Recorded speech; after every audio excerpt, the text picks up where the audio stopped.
జలవనరులను కాపాడుకోవాల్సిన మనము ఆ దిశగా ప్రయాణం చేయలే అధ్యక్ష. శాశ్వత సమస్యల్ని పరిష్కరించి మన ఆరోగ్యాన్ని కాపాడే జలవనరులను కలుషితం చేయడమే కాకుండా కబ్జాలు పెట్టి ఫామ్ హౌజులు కట్టి ఫామ్ హౌజ్లో డ్రైనేజ్ లైన్లు తీసుకెళ్లి ఈ గండిపేట హిమాయత్ సాగర్ కలిపిండ్రు అధ్యక్ష. ఆగర్భ శ్రీమంతులు కట్టుకున్న ఫామ్ హౌజుల్లో ఉన్న డ్రైనేజ్ కనెక్షన్స్ తీసుకెళ్లి గండిపేటకు హిమాయత్ సాగర్కు కనెక్ట్ చేస్తే వాళ్ళ మీద ఉక్కుపాదం మోపి అన్నిటిని కూలగొట్టి లక్షలాది నగరంలో ప్రజలు తాగే నీళ్లను కలుషితం చేస్తే ఎవరిని క్షమించమని చెప్పి మా ప్రభుత్వం వచ్చిన తర్వాత కఠినమైన చర్యలు తీసుకున్నది అధ్యక్ష. దాని మీద ఎన్నో విమర్శలు వచ్చినాయి. జన్వాడలో ఫామ్ హౌజులు, మొయినాబాద్లో ఫామ్ హౌజులు కట్టుకున్న వాళ్ళు నా మీద దాడి చేసిరు. లక్షల కోట్ల రూపాయలు సోషల్ మీడియాలో ఖర్చులు పెట్టి బద్నాం చేసే ప్రయత్నం చేసింది. అయినా మా సంకల్పం మంచిది, పేద ప్రజలకు మేలు జరగాలన్న ఆలోచనతో ఎన్ని విమర్శలు వచ్చినా వెనక్కి తగ్గకుండా 100% ఆ కార్యక్రమాన్ని ముందు తీసుకెళ్లే ప్రయత్నం చేసి, అదేవిధంగా మాకొచ్చిన అవకాశాలలో ప్రపంచంలో చాలా దేశాలు తిరిగినాం అధ్యక్ష. చాలా దేశాలను చూసినాం. అభివృద్ధి చెందిన ప్రతి దేశంలో ఒక నదీ పరివాహక ప్రాంతాన్ని అభివృద్ధి చేయడమే కాకుండా వ్యాపార కేంద్రాలుగా మార్చారు. ఈరోజు న్యూయార్క్, న్యూజెర్సీ మధ్యలో హడ్సన్ రివర్, లేకపోతే లండన్లో థేమ్ రివర్. నేనే మంత్రులనే కాకుండా మిత్రులు అక్బరుద్దీన్ ఓవైసీ గారితో కూడా కలిసి మేము లండన్లో ఆ ప్రాజెక్టును పరిశీలించడం జరిగింది. జపాన్లో చూడడం జరిగింది, సౌత్ కొరియాలో చూడడం జరిగింది, సింగపూర్ లాంటి నూతనంగా అభివృద్ధి చెందిన దేశాలను మనం పర్యటించడం జరిగింది. జర్మన్ లాంటి దేశాలు తమరు కూడా కౌన్సిల్ చైర్పర్సన్ సుఖేందర్ రెడ్డి గారు కూడా వెళ్ళి మీరు చూసి వచ్చి మీరు కూడా నాతోని మీ అనుభవాలను కొంత నాకు వివరించడం జరిగింది. అంటే ప్రపంచ స్థాయి గుర్తింపు పొందిన నగరాలలో నదీ పరివాహక ప్రాంతాలను కాపాడుకోవడమే కాకుండా ప్రక్షాళన చేయడమే కాకుండా వ్యాపార కేంద్రాలుగా మార్చి ఆ రాష్ట్రము, ఆ దేశం యొక్క ఆర్థిక వ్యవస్థను బలోపేతం చేసుకోవడానికి ప్రపంచ దేశాలు పోటీ పడుతున్నాయి. ఈరోజు గుజరాత్ అహ్మదాబాద్లో సబర్మతి రివర్ ఫ్రంట్ కట్టుకున్నారు. భారతీయ జనతా పార్టీ నాయకులు, ప్రజాప్రతినిధులు గొప్పగా చెప్పుకుంటుంటారు. నరేంద్ర మోడీ గారు, అమిత్ షా గారు గుజరాత్లో సబర్మతి రివర్ ఫ్రంట్ అద్భుతంగా కట్టిరని దాదాపుగా 60,000 ఫ్యామిలీలను అక్కడి నుంచి తరలించింది అధ్యక్ష.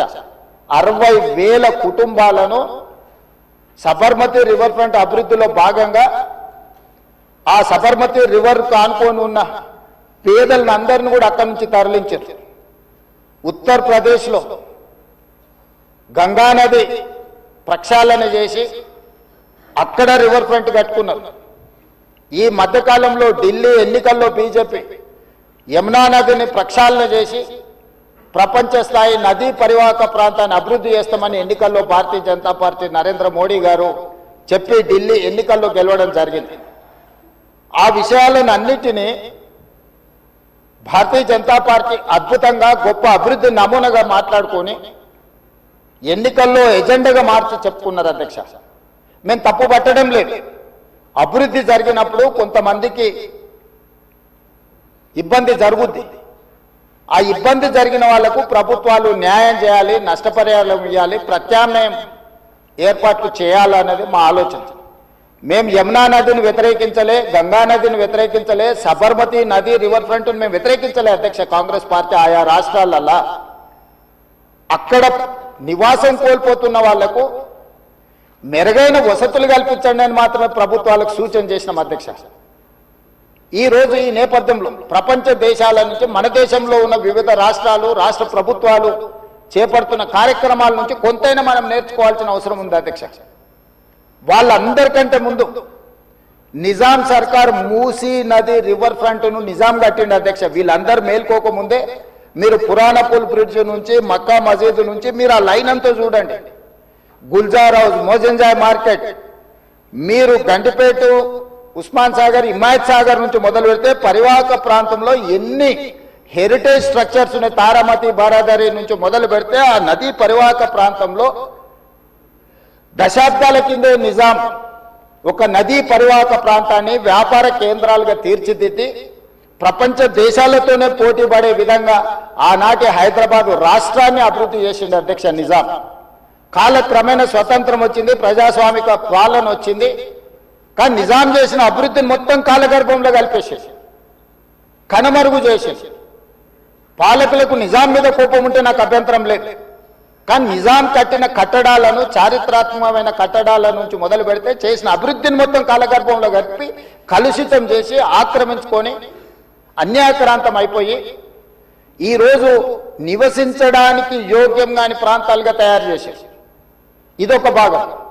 ఈ హైదరాబాదు నగరంలో ఉన్న మురికి కాలువలన్నిటినీ, కాలనీలు మొత్తం పట్టణం యొక్క మురికినంతా మూసీ నదికి కలిపేసేసి చచ్చిన శవాల నుంచి పశువుల కళేబరాల వరకు ఆ మూసీ నదిలో కలిపేయడంతో రంగారెడ్డి జిల్లా, హైదరాబాదు జిల్లా, చివరగా నల్గొండ జిల్లా ఈరోజు శిక్ష అనుభవిస్తున్నది నల్గొండ జిల్లా ప్రజల అధ్యక్ష. లక్షలాది మంది నల్గొండ జిల్లా ప్రజలు మూసీ నది పరివాహక ప్రాంతంలో చివరగా ఉండడం వల్ల రంగారెడ్డి జిల్లా, హైదరాబాదు జిల్లాలో నుంచి వచ్చిన మొత్తం మురికి కలుషితం, మనుషుల శవాల నుంచి పశువుల కళేబరాల వరకు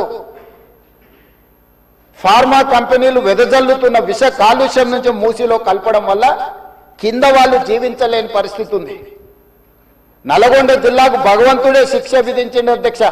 వాళ్ళ దురదృష్టం, దేవుడే వాళ్ళ మీద కక్ష కట్టిండి అన్నట్టుగా ఫ్లోరైడ్ ప్రాంతంగా ఆ ప్రాంత ప్రజలు పేదవాళ్ళు కాళ్ళు వంకర, చేతులు వంకర, నడుము వంకర, పుట్టే పిల్లలు అష్ట వంకర్లతో పుడుతుంటే కన్న తల్లిదండ్రుల యొక్క దుఃఖం ఎలాంటిదో అర్థం చేసుకోండి అధ్యక్ష. ఇదే కాకుండా పిడుగులాంటి ప్రమాదం వాళ్లకు మూసీ నుంచి వచ్చింది అధ్యక్ష. మూసీ పరివాహక ప్రాంతంలో, ఆ ప్రాంతంలో మహిళలు గర్భం దాలిస్తే ఈ నీళ్లు తాగడం వల్ల, ఈ మూసీ పరివాహక ప్రాంతంలో పండించిన పంటలు, కూరగాయలు పంటలు తినడం వల్ల ఆడపిల్లలు గర్భం దాల్చలేని పరిస్థితి వచ్చిందని డాక్టర్లు రిపోర్ట్ ఇచ్చింది అధ్యక్ష. వరల్డ్ హెల్త్ ఆర్గనైజేషన్ మనుషులు నివాస యోగ్యము కాని ప్రాంతంగా నల్గొండ మారబోతుందని ఫ్లోరైడ్ విషయంలో చెప్పడం జరిగింది అధ్యక్ష. అదే కాకుండా ఈరోజు మూసీ కలుషితం వల్ల పరివాహక ప్రాంతంలో నేను భువనగిరి, ఆలేరు ఆ ప్రాంతం నేను ప్రత్యక్షంగా పర్యటనకు పోయొచ్చిన అధ్యక్ష. నేనే స్వయంగా పాదయాత్ర చేసిన అధ్యక్ష. అక్కడ ఆడపిల్లలు వచ్చి, అయ్యా మా పిల్లలకు పెళ్లిళ్ళు అయితే మా పిల్లల్ని ఇక్కడ ఉంచుతలేము, మేము పట్టణమో ఎక్కడైనా పోయి బతకమంటున్నాం, వీడు ఉంటే పిల్లలు పుట్టడం కష్టం, పుట్టే పిల్లలు కూడా అంగవైకల్యంతో పుట్టే పరిస్థితి వచ్చింది అని. నేను అడిగిన ఆడబిడ్డల్ని, ఎందుకమ్మా, ఏం తల్లి, ఏం కష్టం వచ్చిందని. ఒకప్పుడు మూసీలో నీళ్లు ముంచుకొని మేము తాగేటోళ్ళమయ్యా, ఈరోజు చూడు నువ్వే చూస్తున్నావు కదా, మూసీ పక్కన నిలబడలేని పరిస్థితి, దుర్భరమైన కంపు, కలుషితమైన నీళ్లు. ఈ నీళ్లు ఇక్కడనే కాదు, మా పంట పొలాలలో పారి మా పశువులు, మా మేకలు ఈ నీళ్లు తాగి చచ్చిపోవడమే కాకుండా మేము పండించే కూరగాయలు, పంటలు ఇవే తినడం వల్ల మేము జీవించలేని పరిస్థితి వచ్చింది. మీరు ఏమైనా చెయ్యండి, మా నల్గొండకి ఏమి చేయకపోయినా పర్వాలేదు, ఈ మూసీ ప్రక్షాళన చేయండి, కలుషితం నుంచి మమ్మల్ని కాపాడండి అని చెప్పి వేలాది మంది ఆ రోజు అక్కడికి వచ్చి విజ్ఞప్తి చేసింది అధ్యక్ష. ఇన్ని పరిస్థితులను చూసి, ప్రపంచం అభివృద్ధి చెందుతున్న విధానాలను చూసిన తర్వాత మా ప్రభుత్వం స్పష్టమైన నిర్ణయం తీసుకున్నది అధ్యక్ష. ఎట్టి పరిస్థితుల మూసీ నది ప్రక్షాళన చెయ్యవలసిందే. సంవత్సరానికి 365 రోజులు మూసీ నదిలో నీళ్లు ప్రవహించాల్సిందే అని ప్రణాళికలు సిద్ధం చేయాలని చెప్పి అధికారులను పిలిస్తే, అధికారులు మన స్థాయిలోనే కాదు ప్రపంచ స్థాయిలో అనుభవం ఉన్న కన్సల్టెంట్స్ ఉంటే మనకి ఈజీ అవుద్ది. వాళ్ళు ఇచ్చే నివేదికలు, అంచనాలు, సూచనలు మనకు ఉపయోగపడతాయని చెప్పి గ్లోబల్ టెండర్ పిలిచిన అధ్యక్ష కన్సల్టెంట్ కోసం. అందులో జాయింట్ వెంచర్ కన్సార్షియం కింద మాన్హాట్ సింగపూర్ ప్రైవేట్ లిమిటెడ్, సింగపూర్కు సంబంధించిన సంస్థ, Cushman Wakefield private limited, Rios design studio, ఒకరు ప్రాజెక్టులు డిజైన్లలో, రెండవరు ఫైనాన్షియల్ కన్సల్టెంట్స్, ఒక ఆర్థికంగా ఏ రకంగా బ్యాంకుల నుంచి రుణాలు పొందాలి, ఏ రకంగా వ్యాపార కేంద్రాలను అభివృద్ధి చేయాలి, మూడవరు నీళ్లను ఏ విధంగా ఉపయోగించాలో ఈ ముగ్గురు కన్సార్షియం కింద ఏర్పడి ఈరోజు మూసీ రివర్ డెవలప్మెంట్ ఫ్రంట్ నుంచి మనం టెండర్లు పిలిచి ఈ కన్సల్టెంట్ని మనం అపాయింట్ చేసుకోవడం అపాయింట్ చేసుకోవడం జరిగింది అధ్యక్ష. ఈ 3 వ్యాపార సంస్థలు కలిసి జాయింట్ వెంచర్ కింద ఈరోజు మనం మూసీ నది ప్రక్షాళన, మూసీ నది పునరుద్ధరణకు కన్సల్టెంట్గా ఉండి ఈరోజు నివేదికలు తయారు చేస్తున్నారు అధ్యక్ష. వాళ్ళు ఇచ్చిన ప్రాథమిక అంచనాలు, ప్రాథమిక నివేదికలు, ఫస్ట్ ఫేజ్ ఉస్మాన్ సాగర్ నుంచి బాపు ఘాట్, హిమాయత్ సాగర్ నుంచి బాపు ఘాట్, ఈ 2 ఇక్కడికి వచ్చి కలిసి బాపు ఘాట్ దగ్గర గాంధీ సరోవర్ మనం నిర్మించదలుచుకున్నాం అధ్యక్ష. ఇది 9.5 కిలోమీటర్లు ఉంది గండిపేట నుంచి బాపు ఘాట్ వరకు. హిమాయత్ సాగర్ నుంచి బాపు ఘాట్ వరకు 11.5 కిలోమీటర్లు ఉంది అధ్యక్ష దాదాపుగా. ఈ 2 కలిస్తే ఒక వి షేప్ లో అభివృద్ధి జరుగుతుంది. ఇది 21 కిలోమీటర్లు. గండిపేట పైన వికారాబాద్కి ఇంకా ప్రణాళికలు సిద్ధమవుతున్నాయి అధ్యక్ష. వీటికి నీళ్ల కోసము గోదావరి జలాలను 20 టీఎంసీలను తరలించాలి. 20 టీఎంసీలు తీసుకొచ్చి 15 టీఎంసీలు హైదరాబాద్ నగర దాహార్తిని తీర్చాలి. 5 టీఎంసీలు గండిపేటలో వదిలి శాశ్వతంగా ఈ నీటి సమస్యను పరిష్కరించాలి అని చెప్పి రోజు ప్రణాళికలు సిద్ధం చేయడమే కాకుండా 7,000 కోట్ల రూపాయలతోని గోదావరి నదీ జలాలను ఈ రోజు తరలించుకొచ్చి మూసీ నది, ఈసీ నదిలో వదిలి ఈ రోజు 3 నదుల యొక్క సంగమం చేసి ఈ రోజు అభివృద్ధి కార్యక్రమాన్ని ముందుకు తీసుకెళ్లాలని పనులు ప్రారంభించిన అధ్యక్ష. నాకు తెలిసి గోదావరి నదీ జలాలు రాబోయే 2 సంవత్సరాల లోపలనే మనము గండిపేటకు నీళ్లు తరలించుకొని వస్తాం అధ్యక్ష. ఈ రోజు ఇప్పుడు ప్రాజెక్టు ప్రిపేర్ అయింది. నెక్స్ట్ 3 months లో 31 మార్చి లోపల గండిపేట నుంచి గాంధీ సరోవర్ వరకు, హిమాయత్ సాగర్ నుంచి గాంధీ సరోవర్ వరకు 21 కిలోమీటర్లు కూడా మార్చి 31 లోపల అంచనాలు సిద్ధం చేసి టెండర్లను చేసి first phase of Musi river development front అభివృద్ధి కార్యక్రమాలను ముందుకు తీసుకెళ్లాలనుకున్నాం. ఈ ఫస్ట్ ఫేజ్ కి ఏడీబీ బ్యాంకు 4,100 కోట్ల రూపాయలు మనకు రుణం ఇస్తాం. ఈ ప్రాజెక్టులో విషయం ఉన్నది, ఈ ప్రాజెక్ట్ అవసరం ఉన్నది, అభివృద్ధి చేయడానికి మేము బ్యాంకు రుణాలు ఇస్తామని, దీనికి సంబంధించి కేంద్ర ప్రభుత్వం కూడా మనకు అనుమతులు ఇచ్చింది. కేంద్ర ప్రభుత్వం అనుమతుల తర్వాత ఏడీబీ బ్యాంకు కూడా ముందుకు వచ్చింది. ఈ రోజు ఈ first phase detail project report దాదాపుగా నెక్స్ట్ 4-5 రోజులు సబ్మిట్ చేసినాము. వాళ్ళు కొన్ని క్లారిఫికేషన్స్ అడిగినారు. ఆ క్లారిఫికేషన్స్ నివృత్తి చేస్తే సంక్రాంతి లోపల ఫస్ట్ ఫేజ్ ఆఫ్ ప్రాజెక్ట్ కూడా మనకు క్లారిటీ వస్తుంది అధ్యక్ష. క్లారిటీ వచ్చిన తర్వాత ఎగ్జాక్ట్ గా ఎంత జరుగుద్దో, దీని అంచనాలు ఏంది, నీళ్ళు ఏంది, ఏ విధంగా చెక్ డ్యామ్లు కడతాము, ఏ విధంగా నీళ్లు తీసుకొస్తాము. ఈ రోజు నీటి ప్రవాహమే కాదు అధ్యక్ష, ఈ ప్రాజెక్టు పేరు గండిపేట నుంచి గౌరెల్లి. గండిపేట దగ్గర ప్రారంభమై రామోజీ ఫిలిమ్స్ దగ్గర గౌరెల్లి ఔటర్ రింగ్ రోడ్ కి కనెక్ట్ అవుతుంది అధ్యక్ష. ఇది 55 కిలోమీటర్లు అధ్యక్ష. ఈ 55 కిలోమీటర్లు కూడా ఎలివేటెడ్ కారిడార్. ఈ రోజు ఔటర్ రింగ్ రోడ్ 160 కిలోమీటర్లు ఉంది. మధ్యలో నుంచి మధ్యలోకి పోవాలంటే 80 కిలోమీటర్లు ప్రయాణం చేయాలి.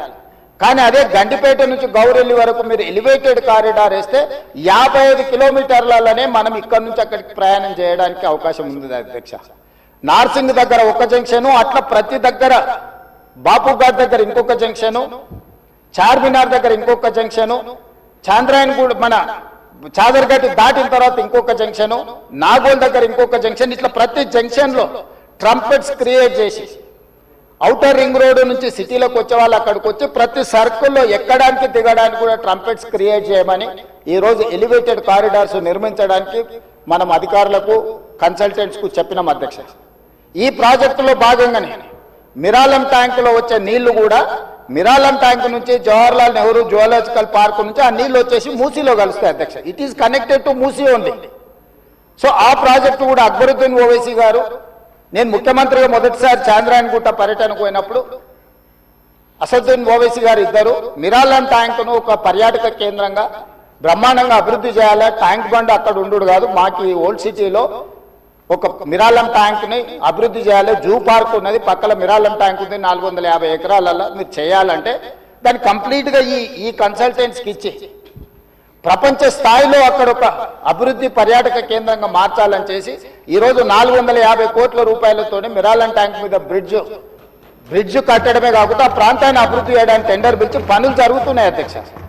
రాబోయే 2 సంవత్సరాలలో ఆ ప్రాజెక్టు కూడా పూర్తి చేస్తాం అధ్యక్ష. ఓల్డ్ సిటీ అని నెగ్లెక్ట్ చేయలేదు అధ్యక్ష.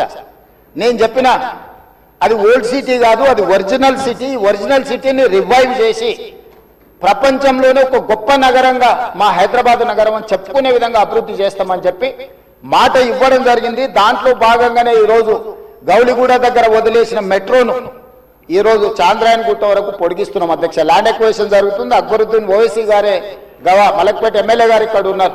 ఈరోజు నష్టపరిహారం అడిగినంతగా భూములు కోల్పోయే వాళ్ళకి ఇచ్చి ఈరోజు మెట్రో పనులు ప్రారంభించినాం అధ్యక్ష. మిరాలం ట్యాంకును ప్రారంభించినాం అధ్యక్ష.